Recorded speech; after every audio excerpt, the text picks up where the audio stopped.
Hi, everybody. Good evening, and thank you for joining us. We have completed chapter 16 and hope to begin chapter 17. Let's just summarize the idea that the rabbi was emphasizing or concentrating.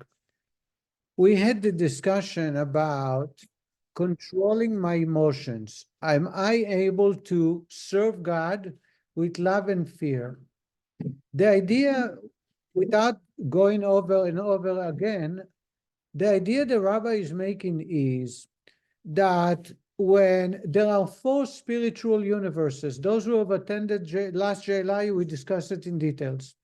When one does a mitzvah without any intention, he has no idea he's serving God, then the mitzvah has no wings and remains in this universe. When a person does the mitzvah with the hidden love and fear of God that exists within the heart of every Jew, he had no intention, but he feels it's the right thing because it's a Jewish thing to do, then it will ascend to the world of Yetzirah, one world above us. When one does it with full love and fear of God, because he loves God, he wants to please God, he has great respect for God and what God does for him, and therefore he serves God, that goes to Berea. When a person is totally nullified before God and is a vehicle, feels he's a vehicle to serve God and allow God to express itself in this universe, then it goes to Atzilut, to the highest level. Is that clear? Do you remember that? We don't need to, I don't want to get into the details. What the rabbi adds is our sages tell us that a good thought God will add or join into action, which means when we serve God, we control our action and we can control our thoughts. We can decide what to think and how to think. However, there is one part that is very hard to control, and that's the heart. Says the rabbi, if you don't serve God with the heart, with emotions, there are many, many deficiencies. But one of them is there are no wings. The emotions are the wings that allow the mitzvah to ascend. We spoke about the idea that emotion is the glue or the bridge between body and soul. Anybody remember we spoke? Whenever you have an emotional experience, it expresses itself in the body. You cry, your heart races, the skin changes, you pale, you get all embarrassed, so you red. Emotions are the bridge between my soul and my body, so they will affect my body. When that part is missing, the mitzvah, the commandment, the service of God will not ascend to a higher world, and therefore we are missing a major component. But if you have a good thought, you say to yourself, let me serve God, let me do what's right, even if without emotions, God will take the good thought and create wings from that. And that's what the sages refer to.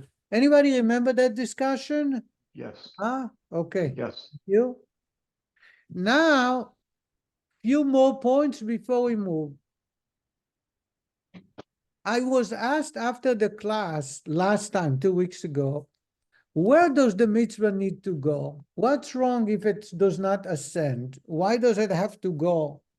And the answer is the potential for every mitzvah. I was thinking I was supposed to discuss it with anybody. I didn't find the time to discuss it with anybody, but I'm pretty sure it is the correct answer. The potential for every mitzvah is to be done wholly and to ascend all the way to Atzilut. Anytime I do the mitzvah that did not ascend up to Atzilut, it is an incomplete mitzvah. The emotions are missing, or the wings did not allow the mitzvah to ascend to that high level, and therefore it's lacking. I will need to do teshuvah, and here is something, perhaps is something new for you, but I was raised to it. You think that you need to do teshuvah to repent for bad behavior. Hasidic teaching, the Alter Rebbe teaches us, you need to do teshuvah for good behavior.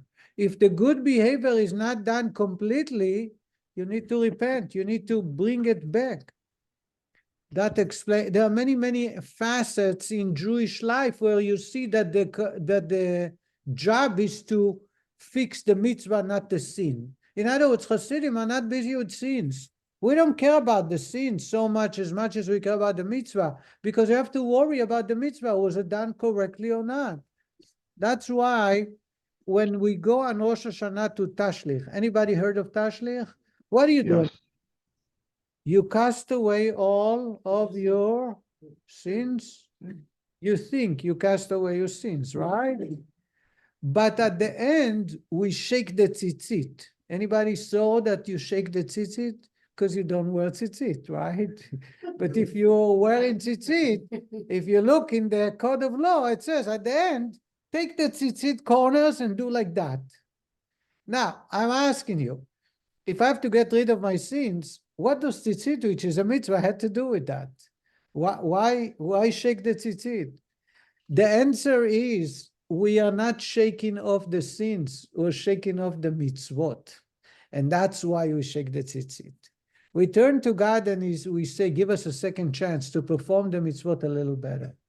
By the way, this is part of the reason prayer is repeated.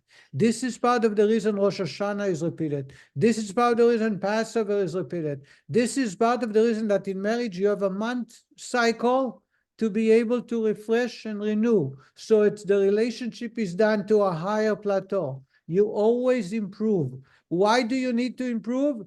Because the way it's done the first time, the second time, the third time, who did not ascend to the highest level. I think I told you that in among Hasidim, we try to have one complete prayer a year that is done properly. Anybody heard that from me?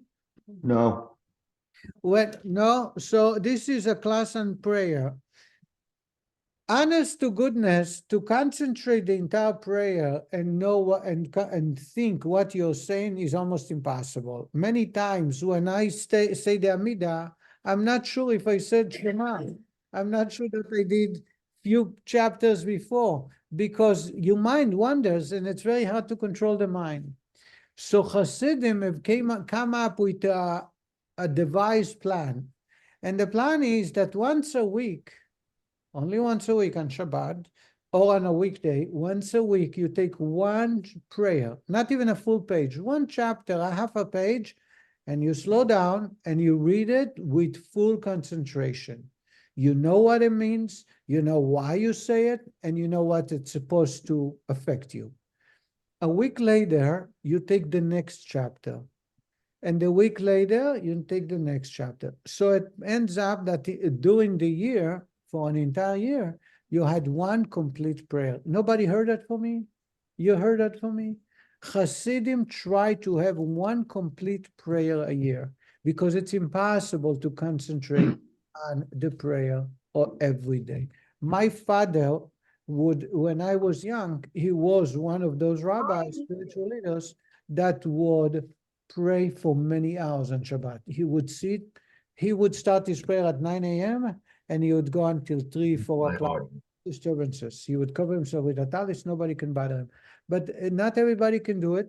And he would take many, many hours to pray something that takes less than an hour, because he wanted to make sure that every part of the prayer is done appropriately. When we do one prayer a year, we are told that all the prayers will ascend with that prayer, jumping coattail on the wings of that prayer. The same is mitzvot. If I do tzedakah because I'm forced to, because the IRS told me, because my wife said you cannot come home unless you give tzedakah, there may be many reasons. I want to impress people, I want to have a name, whatever it is. But once a year or couple times a year, you do mitzvah for the right purpose. What it does is it creates the wings that allow for the rest of the tzedakah that's done during the year to be ascended. The same is about keeping Shabbat. If you keep one Shabbat a year, it will ascend and it will take all the Shabbats during the year. You take one holiday. The same applies to every one of God's commandments.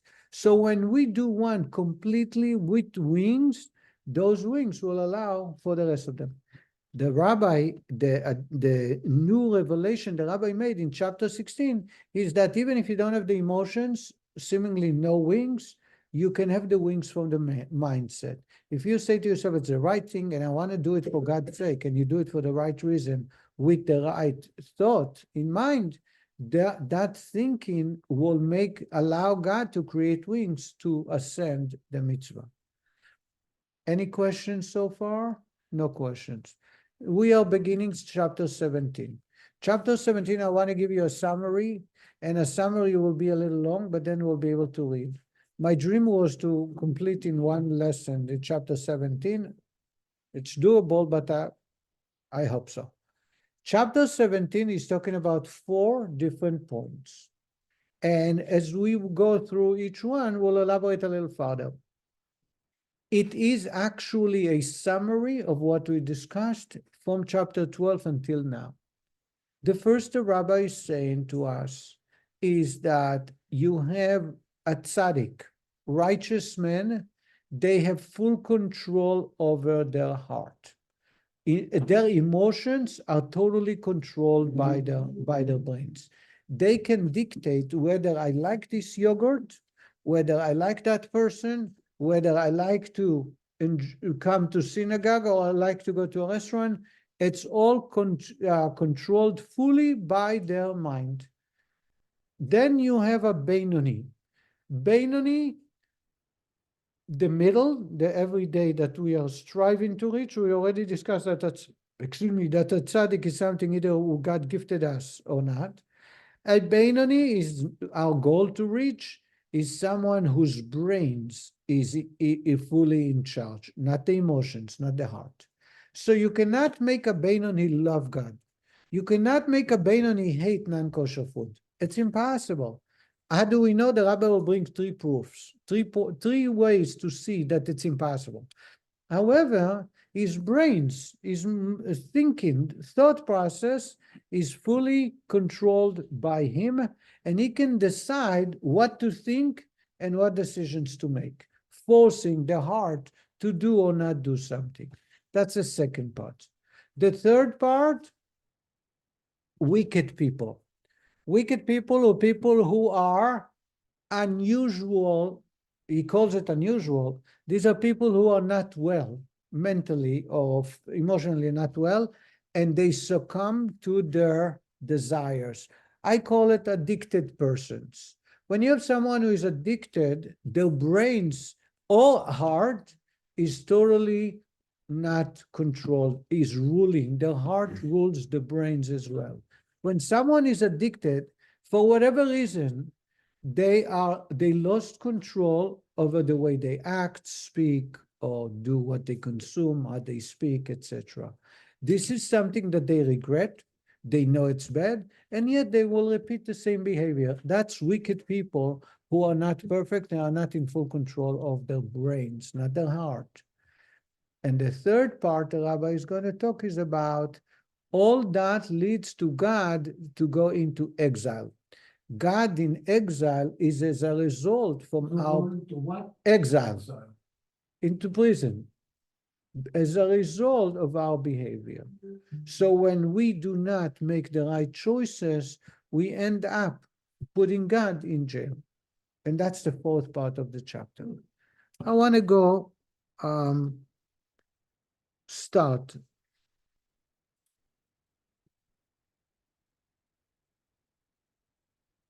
There is a story of a thief who came to the rabbi. He's marrying off his daughter. He has no money. So the rabbi said to him, I don't understand you. You are a very known thief. And the way what I hear is you emptied out many, many safes in this community. You should have saved a little bit. And the man says, Rabbi, I tried and I put away in a safe. But my bad habit of breaking into safes did not escape my own safe either. So there is nothing left. That's why I need your help. Mm-hmm. We need to understand that our addiction is coming to hurt us, not anybody else. Here is, so the first part, the rabbi is going to talk about a tzaddik, righteous man. They are in full control of their emotions. This book is not about righteousness, but just as a contrast, to contrast it with the Beinani. With this explanation, we are on page 243. With this explanation, that even fear and love of God, which remain concealed in one's mind and heart, suffice to infuse one's fulfillment of the commandments with vitality, thereby perfecting and elevating them, we will understand the verse, for this is in the book of Deuteronomy, for this thing is very near to you, in your mouth, in your heart, that you may do it. And that's the basis of Tanya, if you remember. That's the introduction to the Tanya. The Torah, Moshe tells the Jewish people, it's very near to you, it is in your mouth, in your heart, and to do. Now, it refers to three faculties of the human. Brains is thinking process, heart, in your heart, and action. Action is something we can be forced, we can do. Even if I hate somebody, I can do, give them a gift or go to the party. Brains, we can decide, I'll do it even though I'm forced to do it. How many times we're forced to doing it, and the brains will say, you got to do it, you got to do what you got to do. The heart, the emotions, is the most tricky part of the three. As we've discovered before, it's impossible to control, as the rabbi is saying. The verse states that it is easy for one to fulfill the Torah and mitzvot with all three garments of the soul: thought, speech, and action. The words with your mouth refers to speech, with your heart to thought, and that you may do it refers to action. In a deeper sense, however, your heart refers not only to the power of thought, but also to the heart as the seat of the emotions, love, fear, and so on. The verse is telling us, then, that it is within easy reach of every Jew to fulfill the mitzvot with a feeling of awe and love of God. Concerning this, the Alter Rebbe poses a question. Ask the Rebbe at first glance, the statement that this thing is very near to you in your heart seems contrary to our experience. So that's one proof the rabbi said it's impossible. Our experience is you cannot force someone to love somebody. It doesn't happen. I can tell my children to love meatballs. They're not going to love it. They hate it. There is nothing you can do. When my child has fear of dogs, we try dog therapy. We try to bring little puppies to the house. It doesn't help. He has fear for dogs, and that's it. It's over. There is nothing you can do to change the heart. So the experience, says the Rebbe, how can you say it's near to you? Near to you means it's within reach. It's not within reach. In our experience, we find that it is no simple feat to acquire a spirit of love and fear of God. And I said, this is just like every other part of our emotions. You cannot have a child develop emotions. You cannot have an adult develop emotions based on the brain's dictate. It's not going to happen. Yet the Torah is eternal, hence it could not refer only to Moses' generation, a generation of understanding, but must hold true for our own age as well. Says the Rebbe, this must apply to us today, 3,000 years after the Torah was given. If God gave us the commandment that this is easy for you to do and to think, and in your heart, it must be true today. In our experience, says the Rebbe, we see that it is not a very near thing to change one's heart from worldly desires to a sincere love of God, for by nature one is inclined towards the former. And as it is written in Duties of the Heart, desires for worldly pleasures are unable to dwell in the heart together with a love of God. In order to attain a love of God, therefore, it is necessary for one to change his nature from the extreme to the other, from one extreme to the other. By no means an easy matter. Now the rabbi brings another proof. So one is the experience. The experience will tell you it's impossible to control your emotion. Number two, indeed, commenting on Moses' statement, the Talmud, what does God ask of you but for fear him? The Talmud queries, is fear of heaven a small matter? Moshe says, what I'm asking from you is to fear God. Seemingly, it's a small change. The Gemara is asking, it's not small change, it's impossible. So we have proof from the Talmud that emotions are not out of control. This indicates, as the Rebbe points out, that even in Moses' generation, and surely in subsequent generations, it was no simple matter to acquire a fear of God. Says Rebbe, it's impossible. Even the Talmud is saying it's impossible. And if this is true of fear of God, then how much more so a love of God? For fear of God is generally more easily attainable than love of God. To create fear or awe is much easier than love. And therefore, says the Rebbe, it's impossible. In addition, one more proof that emotions are not in our control. Moreover, our sages also said that only tzaddikim have control over their hearts to arouse a love and fear of God whenever they so desire. So the Rabbi is bringing three proofs that having love or fear of God, or generally speaking, emotions, are only by tzaddikim, by a tzaddik, not by the rest of the society. The first is, practically speaking, you cannot arouse love or fear in someone's heart just by commanding them.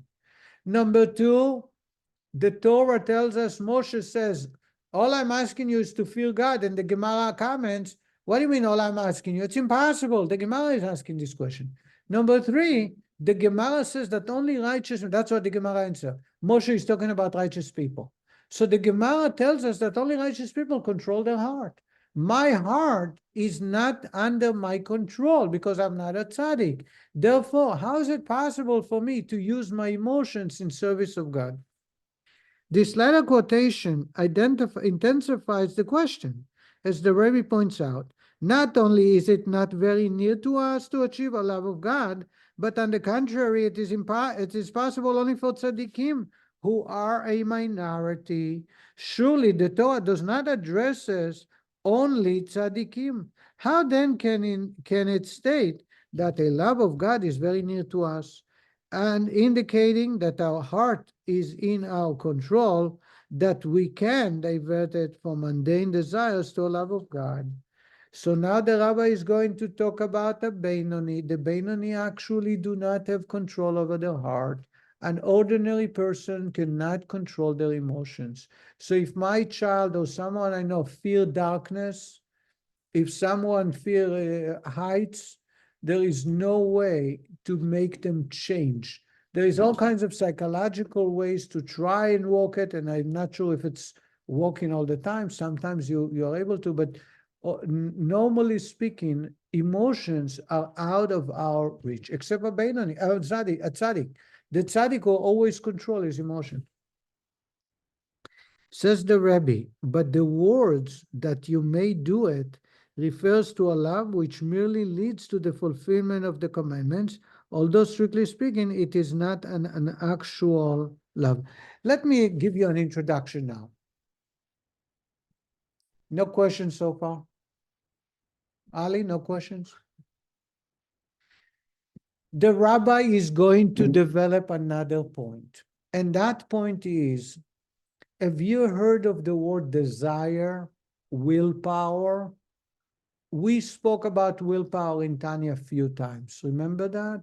Willpower is a general power, all-inclusive, does not reside in the brains. It resides everywhere in the body. That's why when I want to walk out, my brain don't have to tell my legs what to do, or my hands, or my mouth how to speak when I want to speak. Because the same desire that I have here, I have in my mouth, I have in my fingers.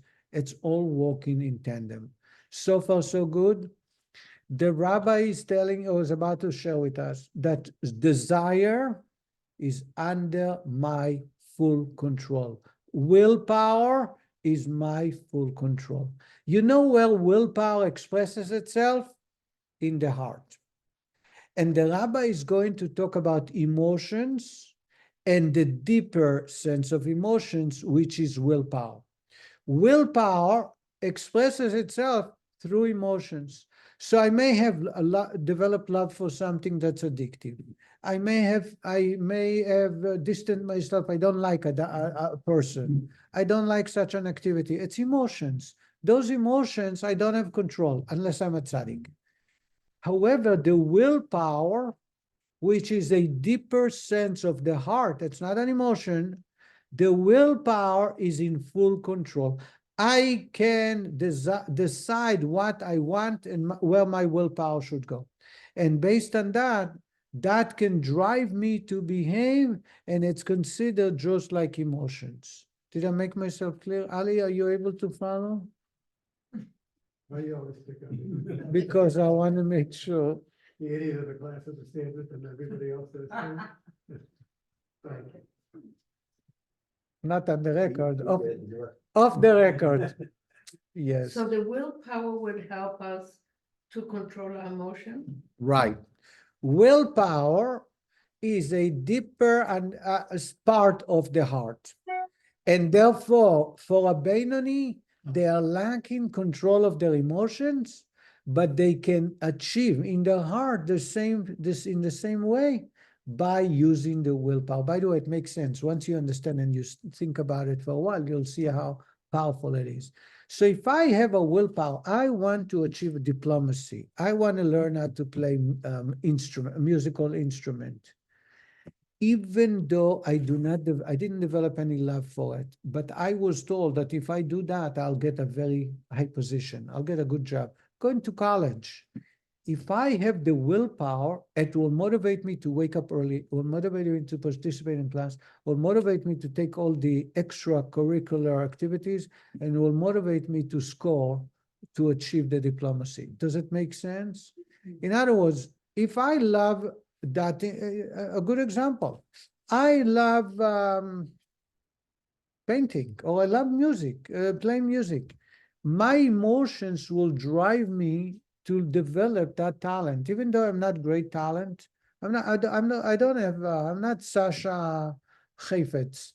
I am just love to listen to music. So I will go and learn because I have this desire to express my emotions through music. Okay, that's great. What if my father says to me, if you take guitar lessons and you qualify playing guitar properly at your wedding, I will put you back in my will. Now, I don't have a desire for guitar. As far as I can use it is to defend myself against a terrorist. But if I want that $20,000 car or whatever reward, I will develop the willpower, and that willpower will allow me to ride it to doing what's right. Because the willpower is deep in my heart, and the willpower can motivate me to do anything I want. So that's what the rabbi is saying. It is near you, in your heart to do. It's near in your heart for the purpose of doing. Meaning, it doesn't say that you're going to develop emotions. All it says is that your heart can motivate you to do. Naturally, simple interpretation is in your heart, the emotions. But we see that emotions, practically in the Torah, controlling my emotions is impossible. But in your heart refers to my willpower, and that exists within everyone. I don't want to speak politically incorrect, but I must say that some people say I was born with an addictive behavior. I was born with that nature, and they might be correct. What the rabbi is pointing out is in emotions, you may have an addictive behavior by your DNA, but the willpower is equally the same by all. And therefore, even someone who is born with an addictive power, they can overcome it. And definitely they can control their good behavior with the willpower, because the willpower surpasses every other power, and it can control. And that's what the heart that the rabbis are talking about, that the Torah, Moshe says, it is near to you in your mind, in your heart to do, not in your heart and in your action, in your heart to do. In your heart, for a tzaddik, it's the emotions. He can control what he loves, what he hates. It's just like switching on and off button. He has full control. For the rest of society, it's no emotions are not in control. But the willpower that exists in my heart is in full control. And therefore it can motivate me, it can make me act in a certain way without hesitation. Any questions? No questions. All right. Yeah. Yes, Alvin. What do you have, first you have an emotion that's destructive. How do you express that? Willpower is destructive, is destructive. So that's what the rabbi is saying. We have no control over our emotions. Now, we're not dealing with someone who is unwell. Some people are to the extreme behavior or emotional stress condition. They need to seek medical help. They need to go to professionals. They need to seek conventional. There is no doubt. We're dealing with an ordinary person who has shifts a little bit to each side. Do you understand that? Yeah. Therefore, the rabbi is saying it's easy to control through the willpower.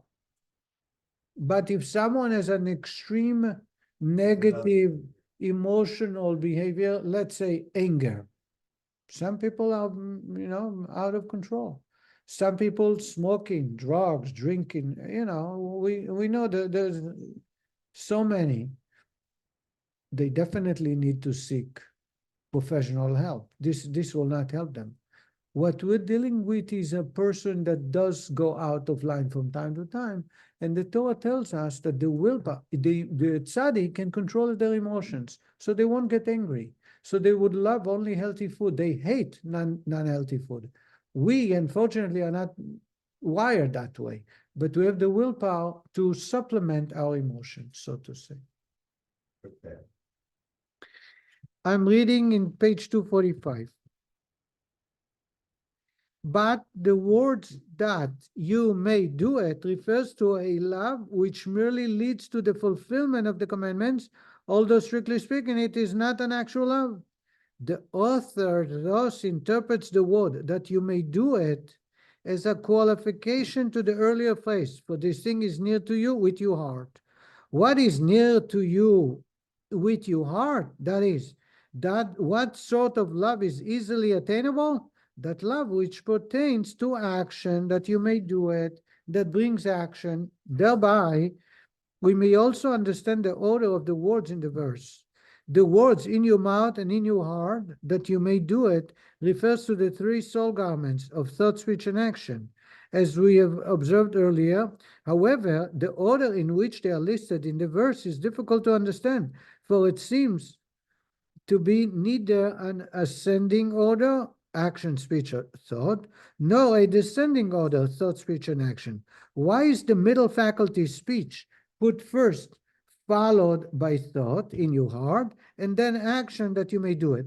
However, according to the interpretation of the words that you may do it, given here, this is readily understood. These words follow immediately after the words in your heart, for they serve to explain and to qualify them. The love of which the verse speaks here in your heart is that which leads to action that you may do it. Not pure love emotions, but the motivation to action. If you didn't understand what I read, I can relate to it, but I understand that. Let's continue. This means the hidden desire of the heart. Even if it does not burn openly like a flaming fire, it can still lead one to fulfill the commandments.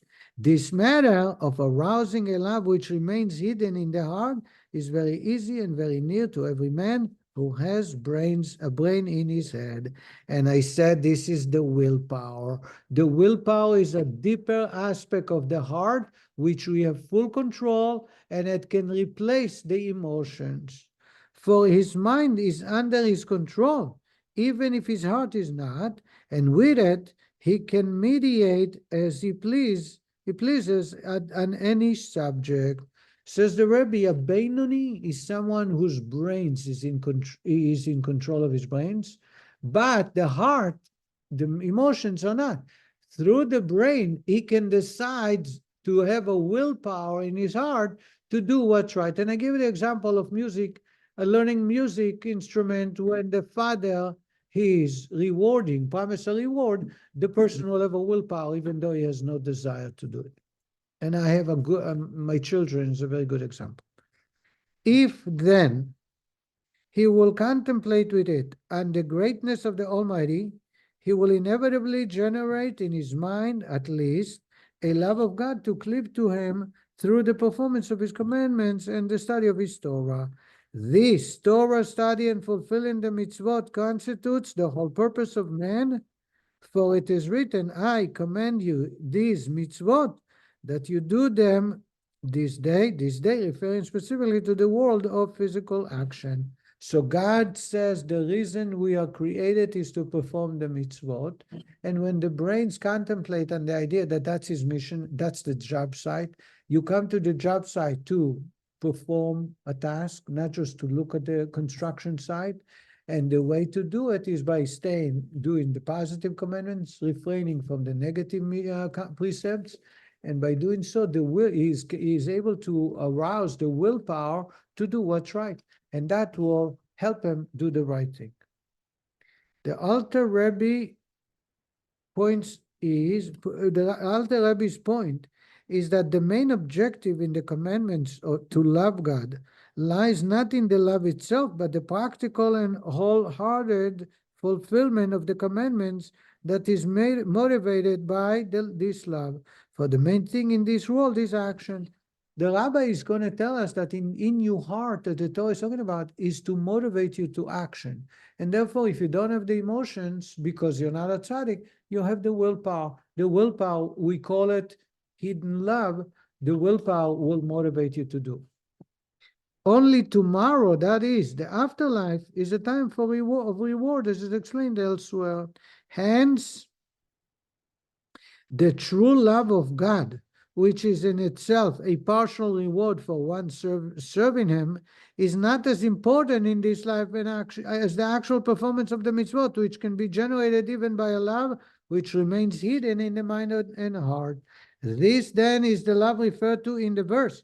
For this thing is very near to you, in your mouth and in your heart, that you may do it, a love which, though it may not find overt expression in the heart, is yet sufficient to motivate the performance of the mitzvot and within each and every Jew.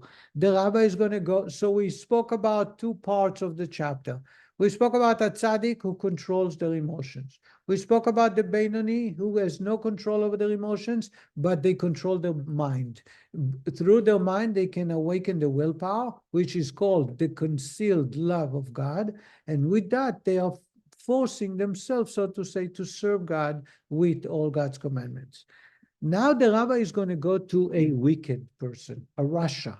Rasha is just like an addict, has no control of their emotions, no control of their brains.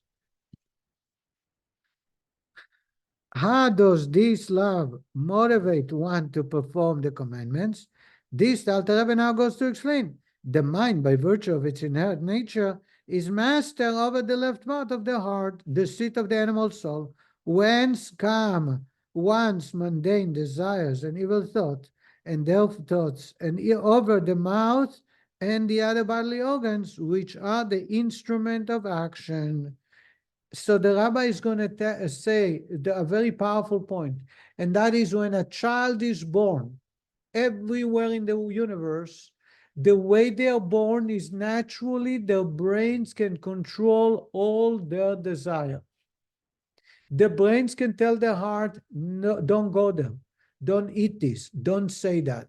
People who develop addiction, behavior addiction, like getting angry, or consumption of addictive whatever chemicals or food, whatever it might be, it is something that was developed later on.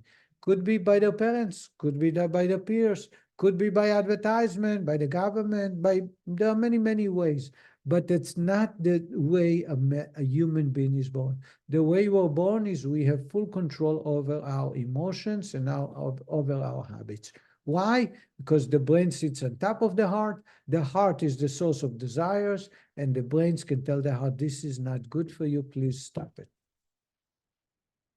Hence, by having in his mind at least a love of God and a desire to fulfill the mitzvot, one can utilize the natural mastery of the mind to overcome the desires of his heart and to motivate his mouth and other bodily organs to study Torah and fulfill its commandments. We thus see that this can be done even by one whose heart is not under his control, as is a tzaddik. So this concludes the second part about a Beinoni. But the point that I'm making is that a Beinoni is something we can all strive to reach, which means we can control our bad habits, we can control our bad behavior. We may not like the food, we may not like that person, but the fact that we are supposed to be with that person or that behavior which is good for us, we can have the willpower motivating us to do what's right. Because a normal person has the brains control the heart. Now says the Rebbe, this is true of everyone except he who is truly wicked. That is, not the Beinoni who is considered like a Rasha, but one who is truly a Rasha. In his case, it cannot be said that his mind is master over his heart.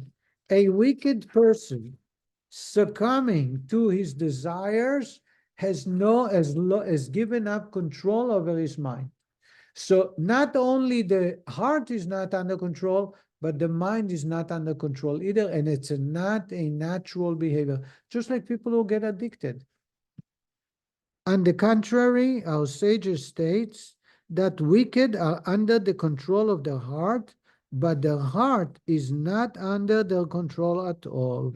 They are unable to master the desires of the heart, for the mind has no active control over it. I want to share with you some insights into the Torah I saw. A wicked person is run by his heart. The brains is the control tower. But that control tower is shut, and the heart runs the show. So we do things that we regret later.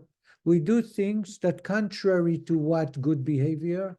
We do things that are against God. We do things that later we regret. I think I shared with you many times. Addiction is defined the way I was trained. Is something that you do, and at the time you have no control over it, but immediately afterwards you regret what you did or said. And that's the definition of an addiction.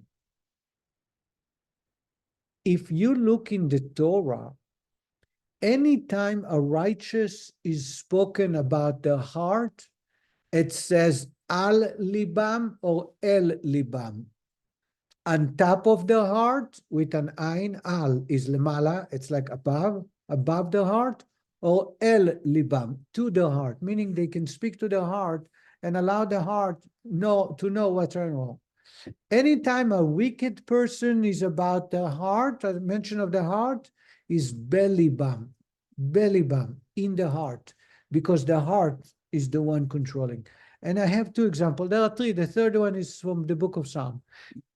Anybody heard of Esau? Esau, the twin brother of Yaakov. When Yaakov stole the blessings, Esau decided to kill Yaakov, but he didn't want to do it immediately. He will wait for his father and mother to die, so they should not be upset over the action.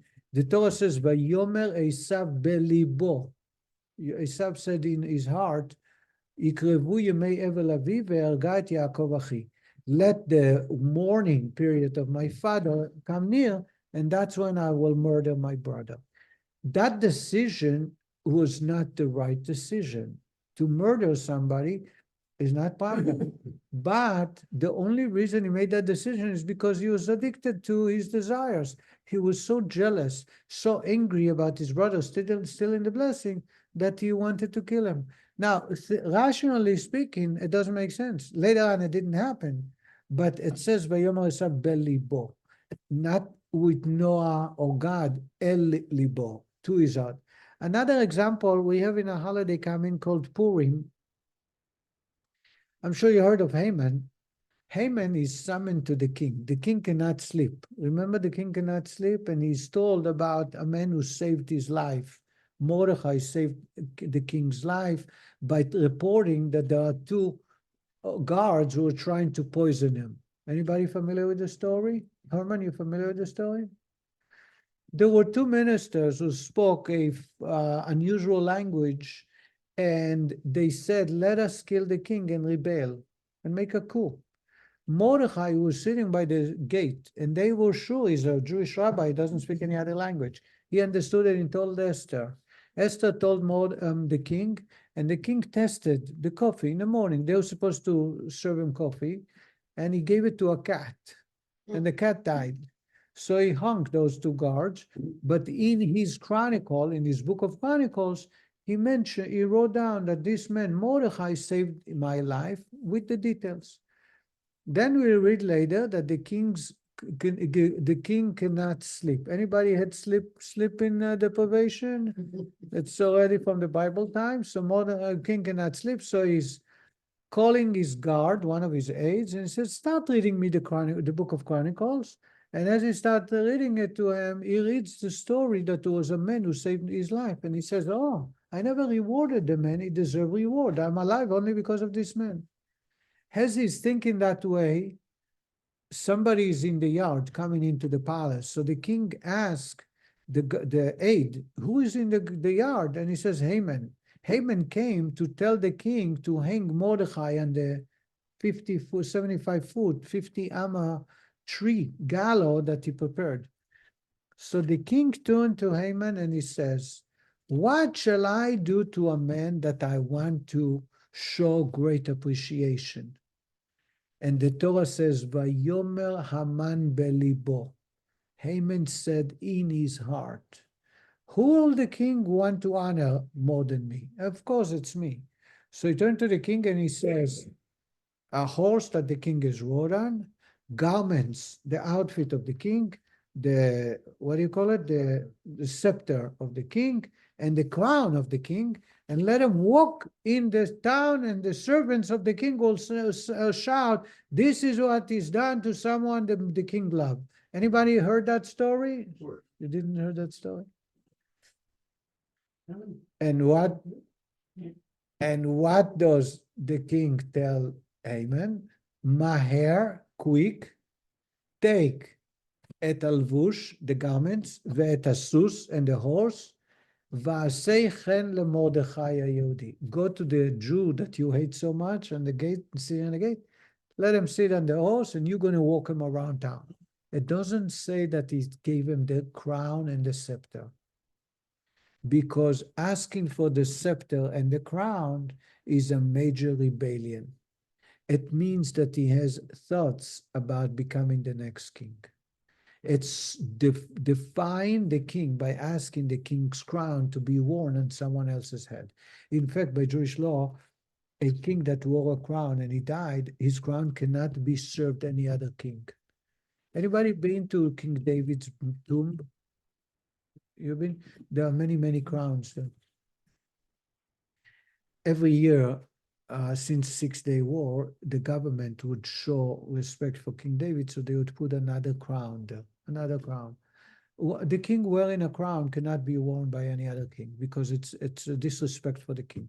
How come he asked for the crown? How come he asked for the scepter?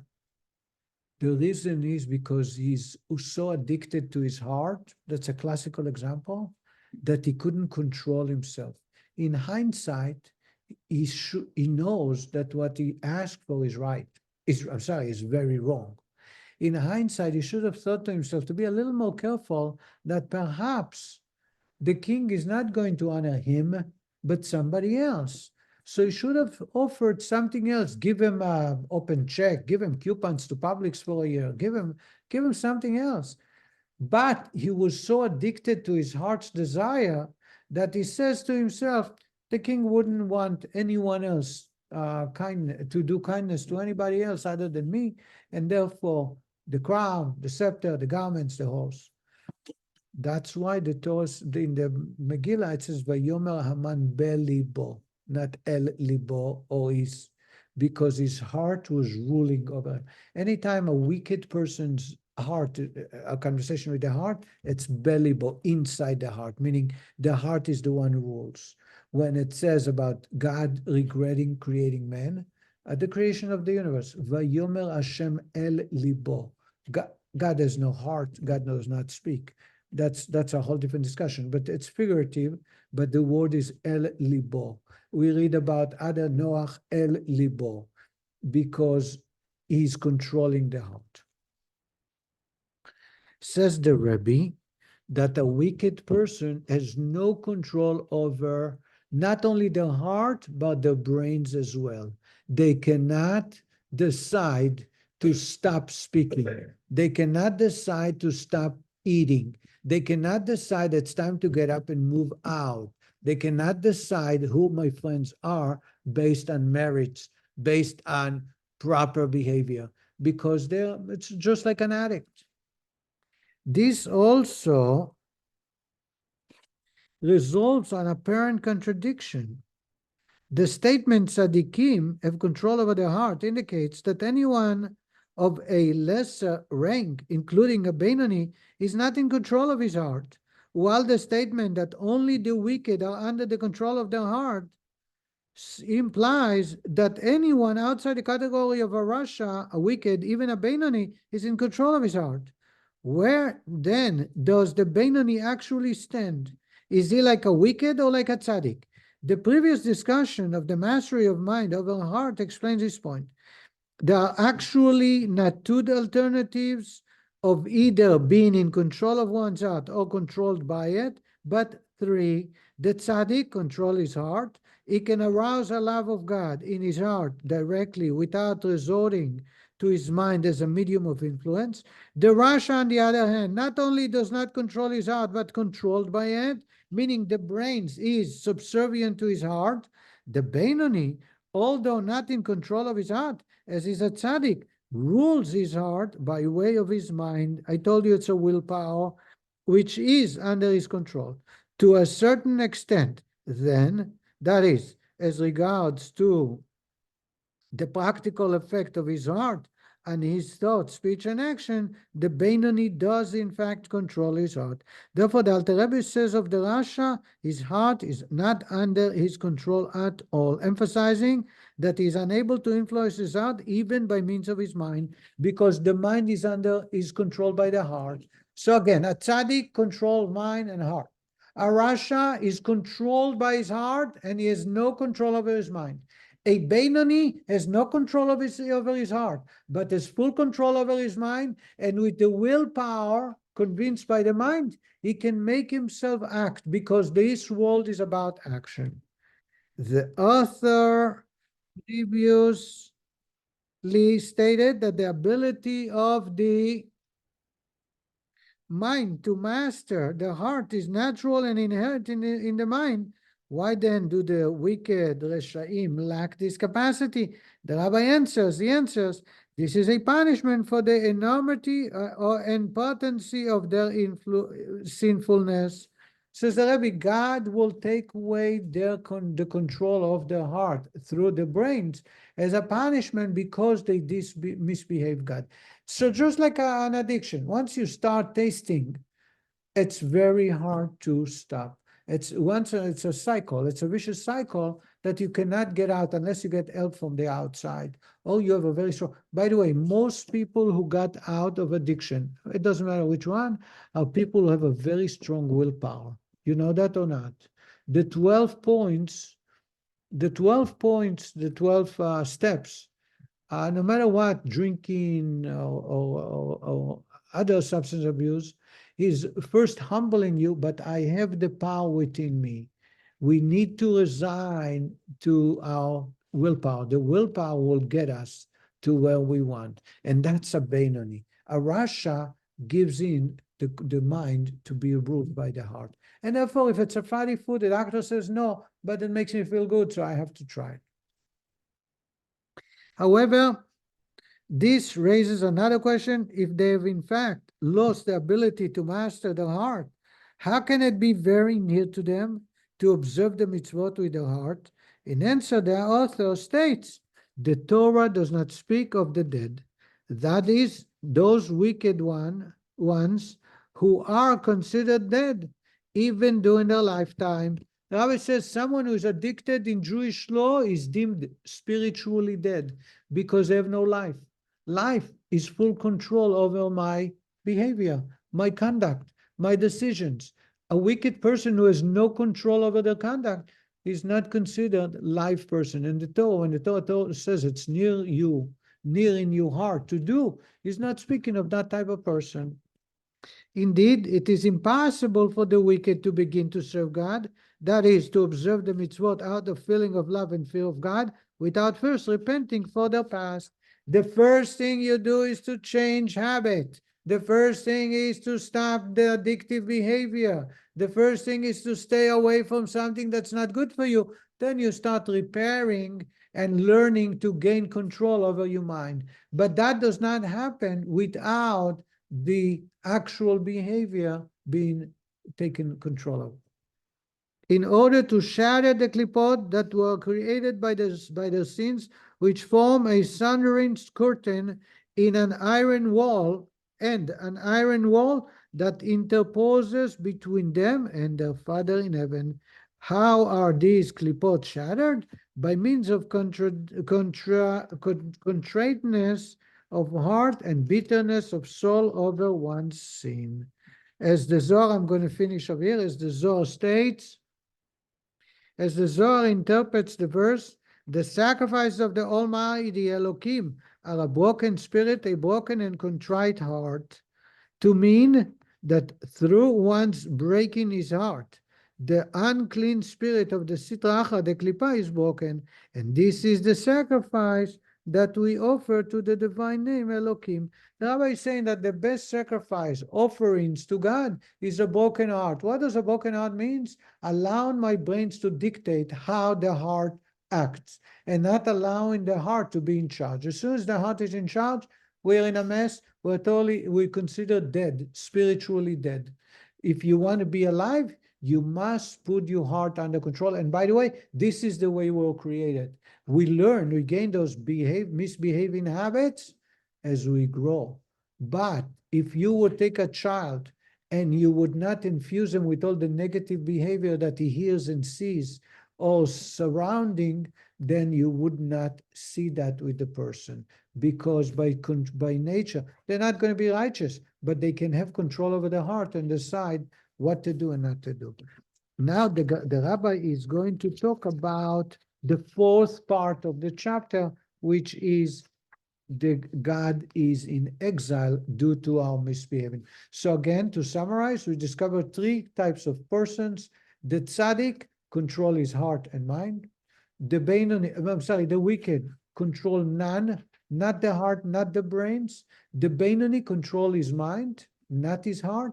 However, there is the deepest love of the heart, which is willpower. He has control, he can use it, and that will replace the emotions to allow him to serve God appropriately, because action is what counts. So if emotions were not leading to action, it's okay, use the willpower. So I'm going to use a simple example. If I love my wife, I will empty out the garbage can regardless, even though I hate it. It's too heavy, it's a mess.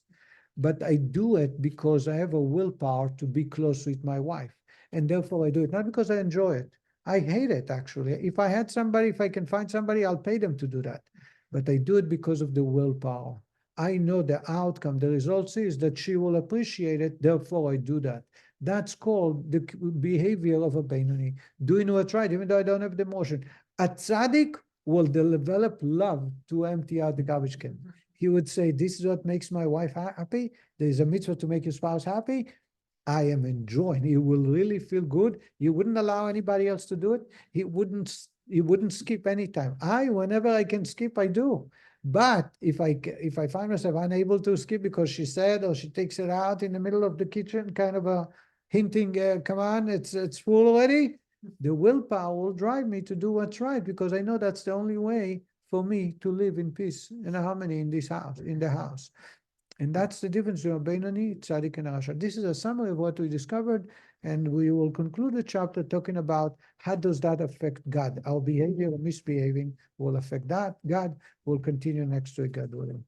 Thank you, Rabbi. Thank you, everybody. Nice to see everyone here joining us, and we hope to see you next week, if not before.